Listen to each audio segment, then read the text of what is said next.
when you poll constitutional carry and you say, are you for constitutional carry, the initial response is pretty high.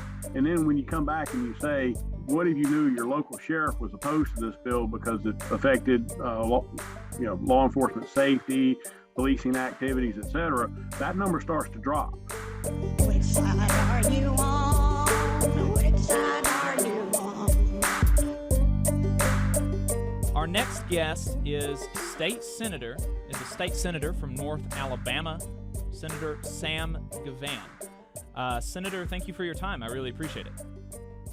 So first, I wanted to get your thoughts on the constitutional carry bill. There's been significant opposition to this bill from the police, and basically so far you and the other Republicans have said, thanks for your input. We're not really interested. We're going to do it anyways. Why is that? Well, I don't think that's across the board. I think it depends on, it gets down. So many of these things get down to the old adage of all politics being local. And, what's the position of someone's sheriff or sheriffs? I mean, I'm kind of fortunate. I've got one sheriff, and a lot of senators only have one sheriff. But, some senators may have as many as 8 sheriffs in their district. I mean, the district geographically are huge compared to mine. So, that they've got to take that input from local law enforcement and balance it against what they think is right and what they're hearing from their constituents. And that's a balance and act what everybody's got to do. Right. But the bill has passed out of the Senate, right? No, the Senate has not taken up any. We're talking about the constitutional carry bill. Yeah, no bills have passed the Senate. Only Senator Allen's bill, I think it was SB 1, passed out of Judiciary Committee, but has not made it to the Senate floor. And I'm honestly not expecting it to make it to the Senate floor.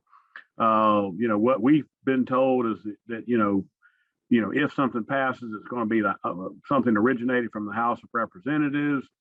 I heard there was a deal cut today, but the fact of the matter is the sheriffs might like it better than what was offered before, but it doesn't mean they really like it, that they're for it. So I don't know that a true compromise is ever going to come in place on this bill. There's just too many divergent points. Interesting. Okay, so I was a bit misinformed. I thought that it had already passed the Senate. So what do you think? It may be what was said is that this has passed the Senate several times in the past before I got to the Senate. Okay. And the position has been over the last few years is, hey, look, the Senate has passed this. House, you pass it, and then we'll take it up. And so I think that may be what you were thinking about. Okay. So how do you feel about its prospects then, passing the House and the Senate?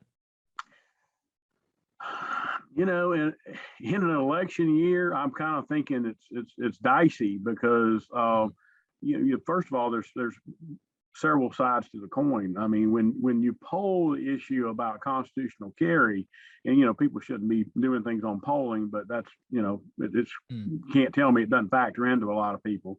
But when you poll constitutional carry and you say, are you for constitutional carry, the initial response is pretty high. And then when you come back and you say, what if you knew your local sheriff was opposed to this bill because it, affected, law enforcement safety, policing activities, etc., that number starts to drop. And so, that you get to that other side of the coin and what is the, when the voter gets the rest of the story, and I think I take issue with some of their arguments personally on constitutional carry, but one of my constituents asked me is, are you absolutely for it? I'm like, well, I'm not, of course not absolutely for it. I mean, it depends on, we get into semantics there. I mean, can you, take a loaded gun into the courthouse, because you've got a constitutional right to do so? No, I don't think that's a good idea, especially, since we've had people gunned down on the steps of the Madison County Courthouse in at least the last 25 years, maybe more recently than that. So, while I support it generically, everything's going to have limits. Right. So the and that's more or less, I think that we're at least unopposed to it. I know that Adam is a gun owner, one of the former hosts of the show, president of the Machinists Union in Decatur, very big gun owner. We're at least not opposed to the bill, and I guess I had thought that you were maybe more in favor of it than you seem to be from some of the other interviews that you've given. It's a matter of degree, because and I apologize, because I mean, and your listeners can't know all, obviously, what I've been through, but I mean, I get so many different fronts on this. I mean, I am for a constitutional carry. I've never hidden that fact, but there's some people want to push it to a point that to where, it would even make me uncomfortable. Right. So, and you've said the argument basically from the police has been that there's a certain amount of safety that maybe safety risks involved in a constitutional carry bill, and potentially it will lead to a decrease in the amount of crimes that we can solve because you can use a gun as a pretext for further investigation. But like you said, generally speaking, you're supportive of constitutional carry.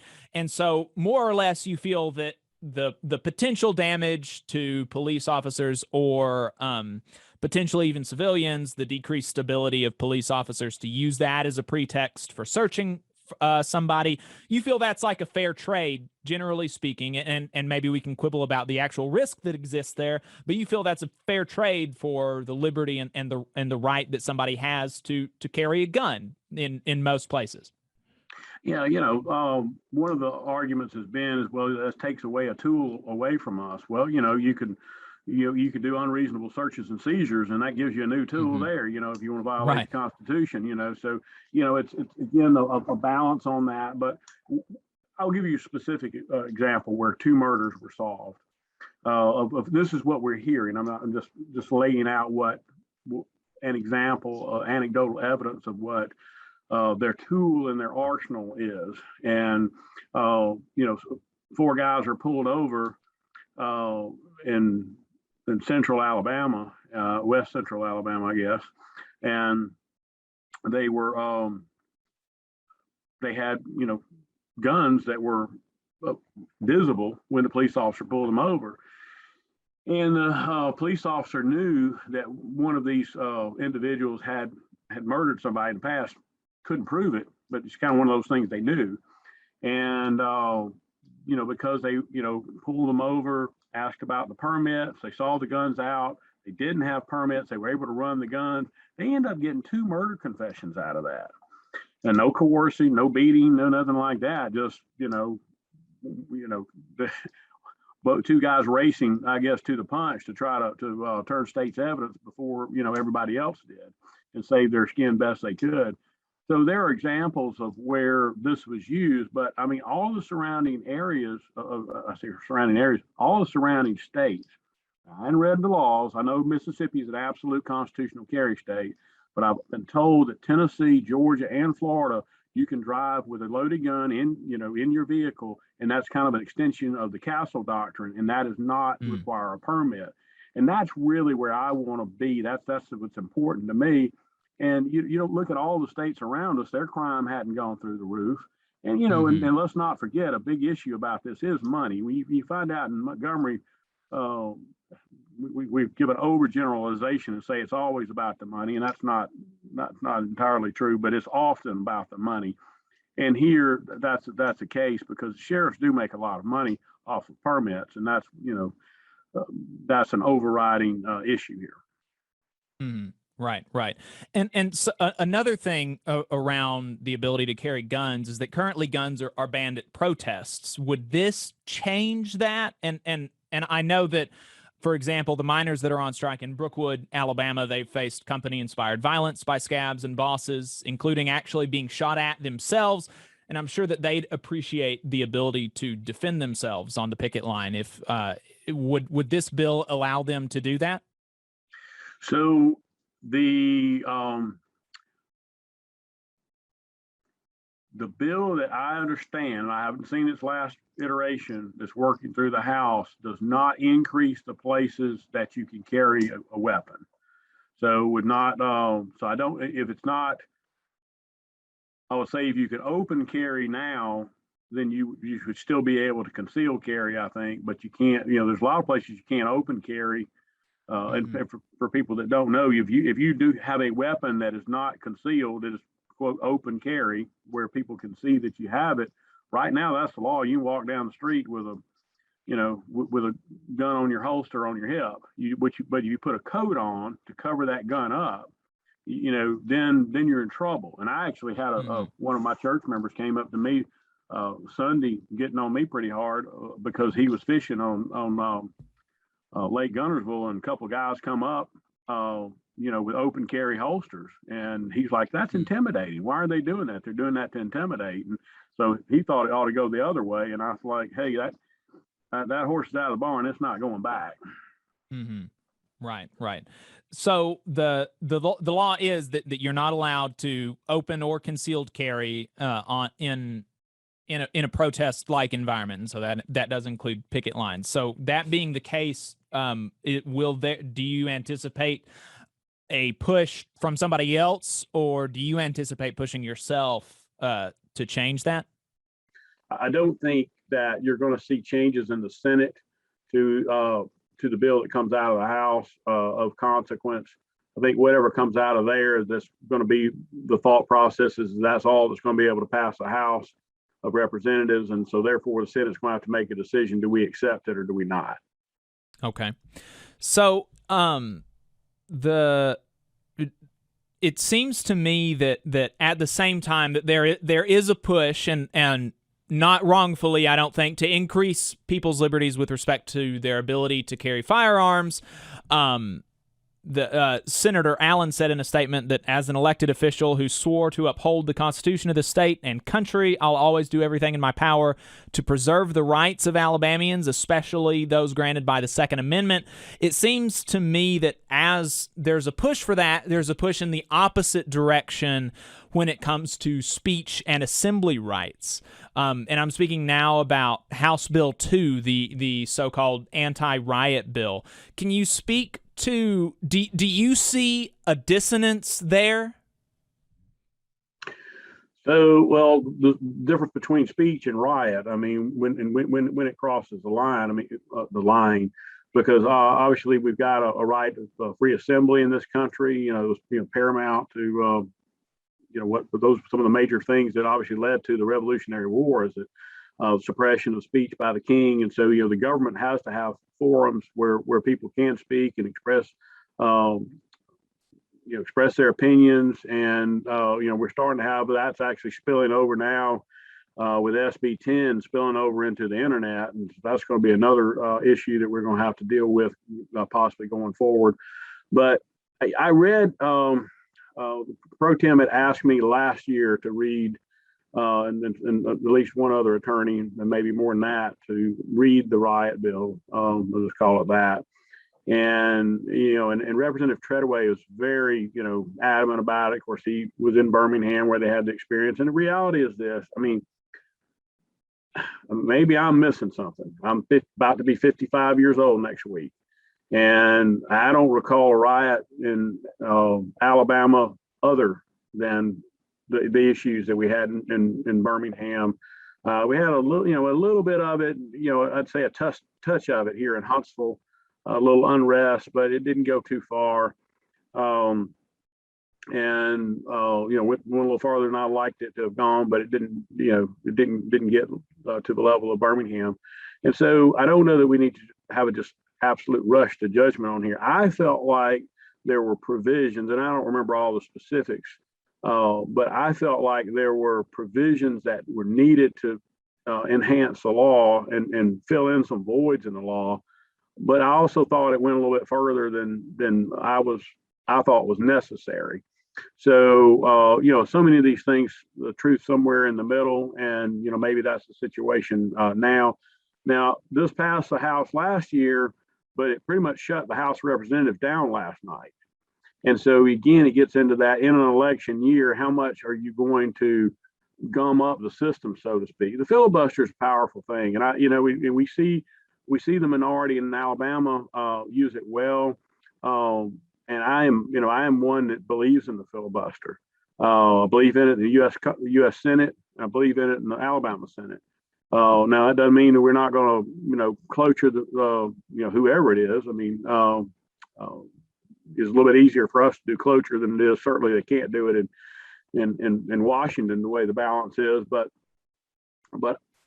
the rights of the minority to speak and go to the microphone in both houses is really, can, as you see this bill go forward and maybe another couple of bills go forward, I think you're going to see the Democrats really go to the mic. And look, we don't like to have to cloture. Sometimes we do, and sometimes it's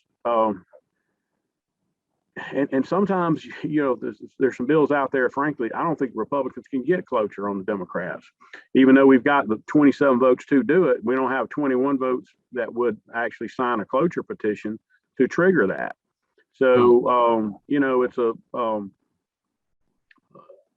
I say all that to say that the riot bill may not even pass the House this year.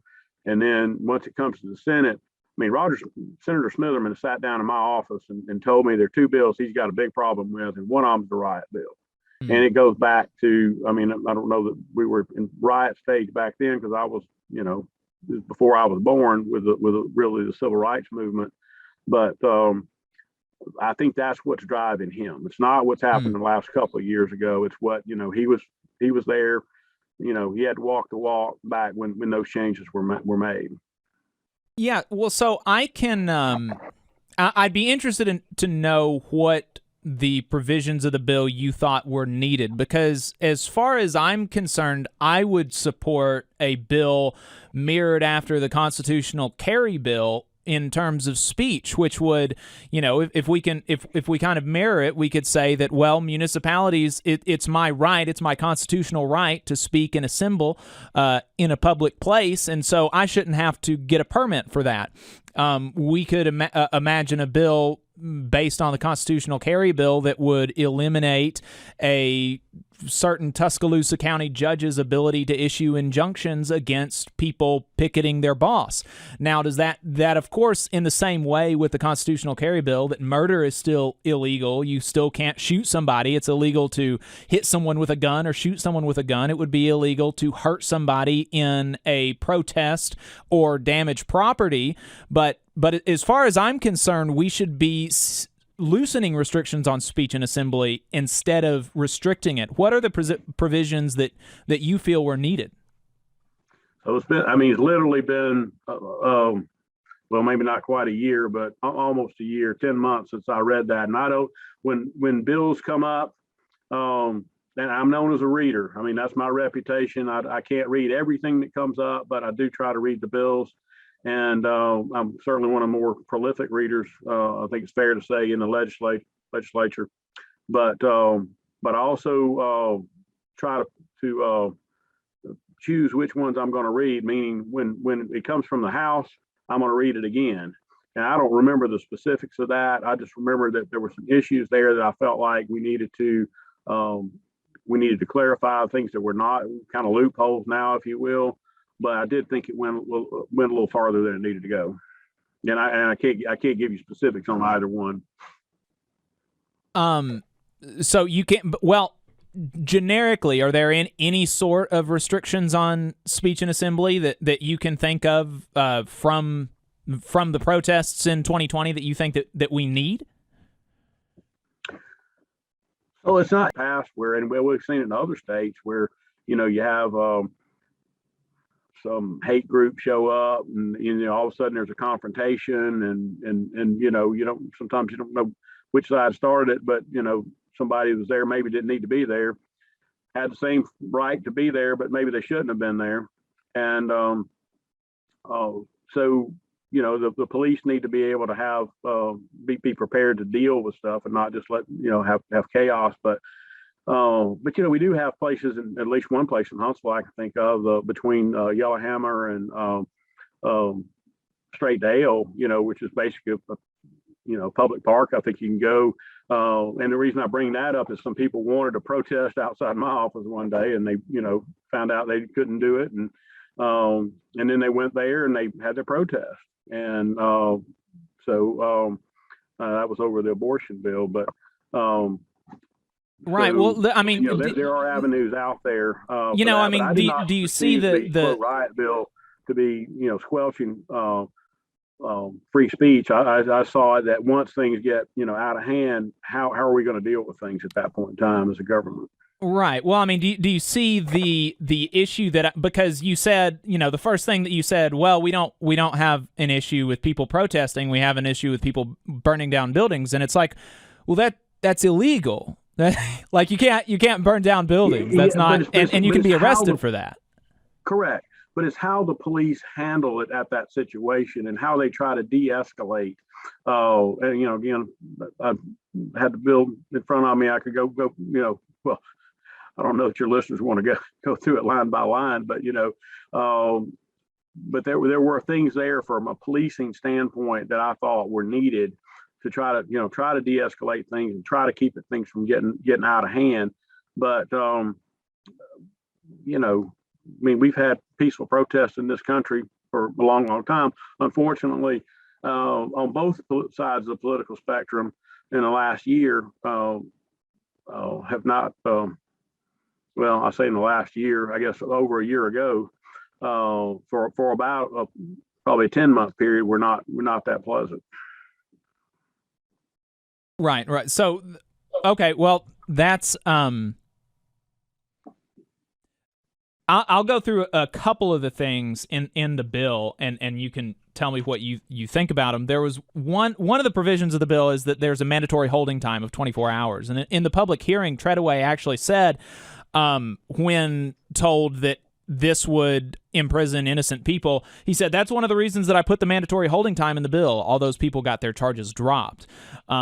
My understanding is that there are sometimes that there are even some violent crimes that don't have a mandatory holding time, and it seems like that to me is pretty obviously something to enable the police to just pick up. You don't have to be convicted, and you can be held 24 hours, and that's people will lose their jobs. People lost their jobs last year. What if you were just there watching?